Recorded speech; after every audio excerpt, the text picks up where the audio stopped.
দেশে ১১টি জেলা বন্যা কবলিত। এসব জেলায় বন্যায় ক্ষতিগ্রস্ত মানুষের সংখ্যা প্রায় ৪৫ লাখ।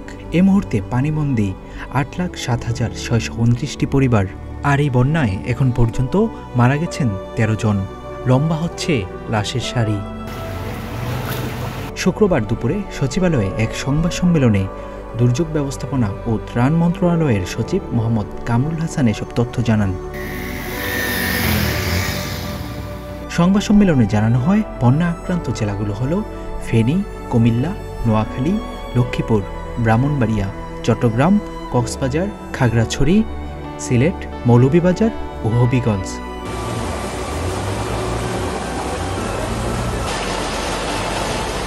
বন্যায় এখন পর্যন্ত কুমিল্লায় ৪ জন, কক্সবাজারে ৩ জন, চট্টগ্রামে ২ জন, ফেনী, নোয়াখালী, লক্ষ্মীপুর ও ব্রাহ্মণবাড়িয়ায় ১ জন করে মারা গেছেন।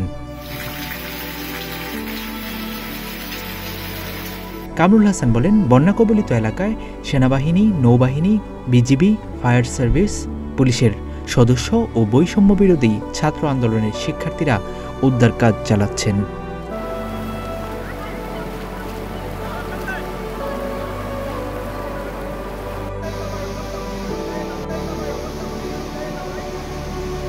ডেস্ক রিপোর্ট, প্রতিদিনের বাংলাদেশ।